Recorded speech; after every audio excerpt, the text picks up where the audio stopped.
Hey everybody, today I am well west of Indianapolis. I'm actually down US 36, which you can see kind of right here behind me, but it's actually Main Street through this not so tiny town west of Avon, Indiana. And I say that it's not so tiny because a lot of people think about this that live in the Indianapolis area and think of it as a very, very small town, but it's actually not as small as you might think. I'm talking about Danville, Indiana. So we're gonna talk about this place just a little bit, what it has to offer, what it's like, and if it could be a fit for you. So stay tuned. Hey everybody, I'm Jason Compton with the Compton Home Group. Welcome back to the channel. If this is your first time to the channel and you want to know everything there is to know about small towns around Indianapolis, like Danville, Indiana, or of course Indianapolis, Indiana, any of the cities surrounding Indianapolis as well, then make sure you hit that subscribe button. Also tap that little bell so you're notified every time we do a new video. Now we have people reaching out to us from all over the country with questions about Indianapolis, of course, and also other towns and cities that surround Indianapolis, because there are more than what most people think.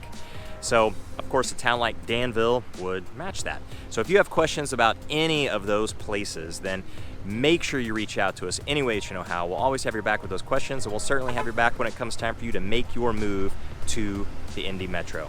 All right, so today again, I'm in Danville, Indiana, and I say that it's a not so small town because it's not that small, honestly. And when people around Indianapolis, sorry, that's a lot of traffic here on US 36, Main Street going right through the heart of Danville. But as you'll see in this video here, I am actually walking around the square. And this historic square, the courthouse here off to my left, this is on the National Register of Historic Places. In fact, there are a number of places in Danville that are like that. There's a lot of history here in Danville. So some different houses around here that are on the National Register of Historic Places built in the mid-1800s, late 1800s. And the jail here, like I said, the courthouse, the square, this Main Street district, this whole area, all really pretty cool and pretty deep history.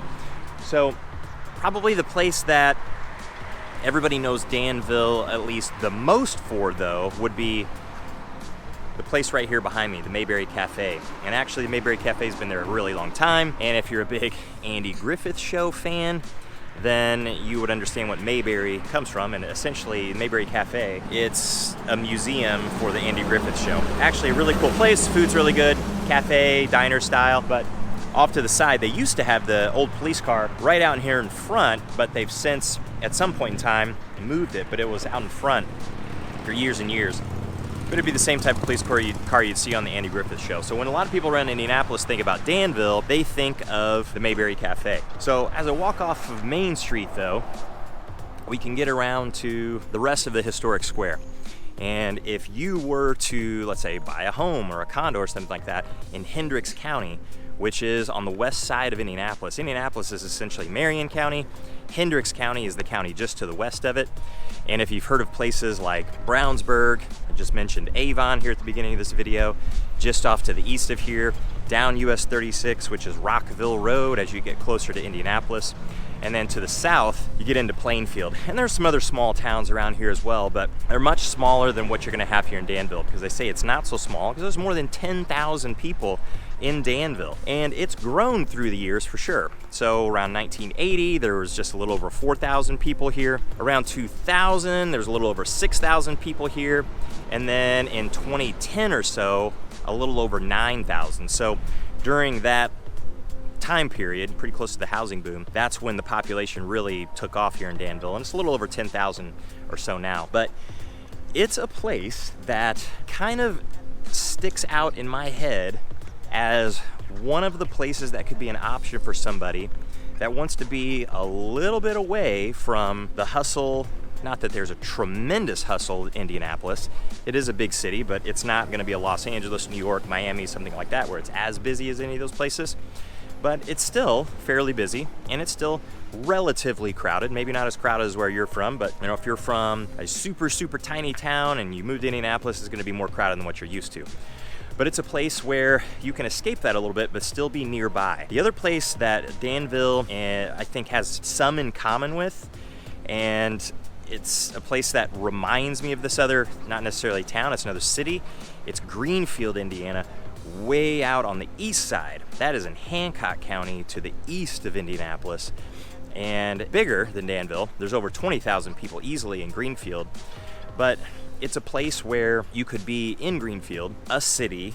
It has everything that you're going to need. Grocery stores, shops, some restaurants, of course. You're gonna get some unique little ones that are unique just to that town or city, just like you can see on this square here. There are a handful of restaurants, kind of like that Mayberry Cafe, and some others in here, like Frank's Place up there, that are original. And you're only gonna find them here in Danville.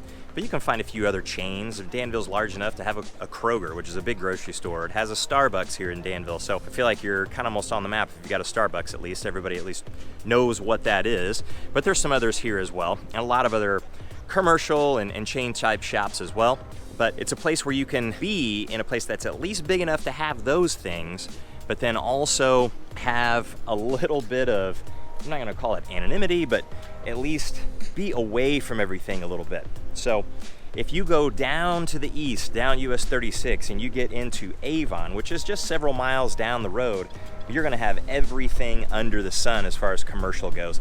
US 36 actually is Rockville Road. That is, I mean, being honest, that is one of my least favorite roads around Indianapolis. And it's just because it has almost absolutely everything on it, and it has a ton of stoplights, and it usually has a ton of traffic on it. So if it's a place that you have to travel up and down often in your commute, you're absolutely gonna hit some times where you are hating on that road. Now, when I came out here to Danville this morning, it wasn't all that bad, but I came out here mid-morning, but during the rush hour time, and especially in the evening, it can get pretty heavy. So it's still a place though that you can jump into from Danville, get what you need maybe from something that Danville doesn't have, and get back out here to Danville and kind of hide away.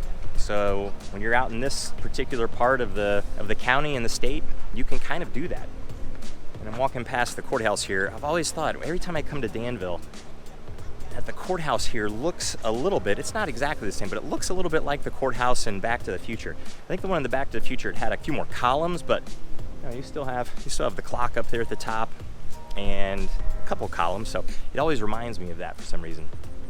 I'm gonna cross the street here again. But out here in Danville, as you might expect, you can get homes for less here too. So you could get a decent sized home, and it's gonna be cheaper than what you can find probably in Avon or Plainfield or Brownsburg, any of those places, just because those are a little tighter to Indianapolis, and they're gonna be a little bit closer to what most people are gonna demand or what they're gonna want. Now in Danville though, one of the cool opportunities you might have is that you could get into a very old house, although that's not for everybody. One that was built in the 1800s, late 1800s or early 1900s. So you can get into a house that's over 100 years old. Definitely not for everybody.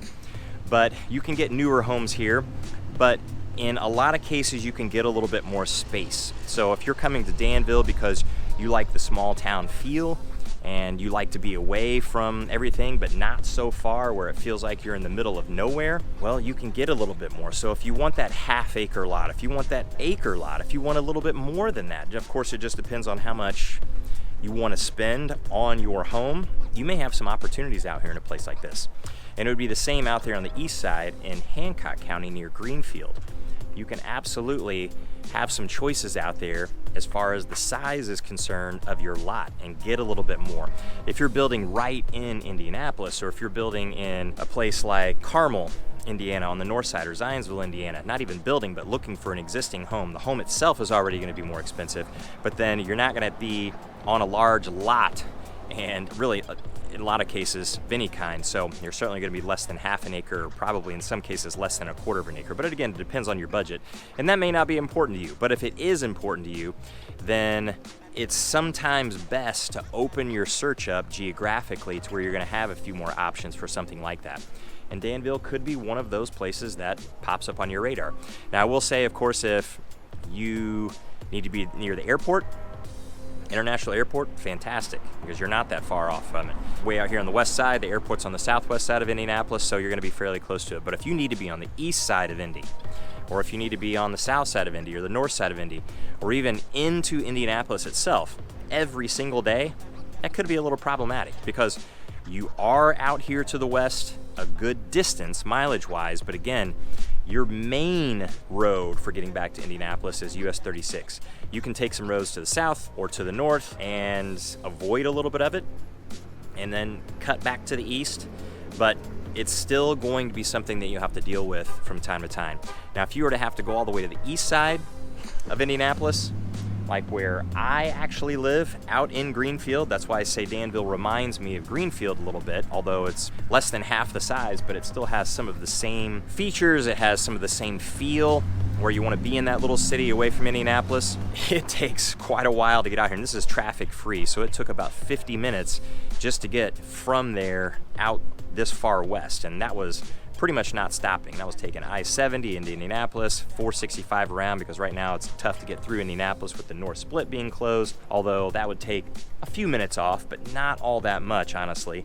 And then shooting out here on US 36 on Rockville Road, all the way out here to Danville. So if you add any traffic to that at all, it's gonna take an hour, probably a little bit more. So it's definitely something you'll have to keep in mind.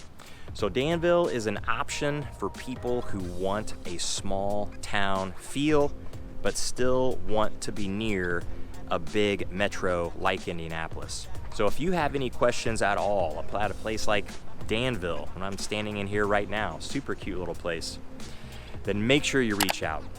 And until the next one, we'll see you later.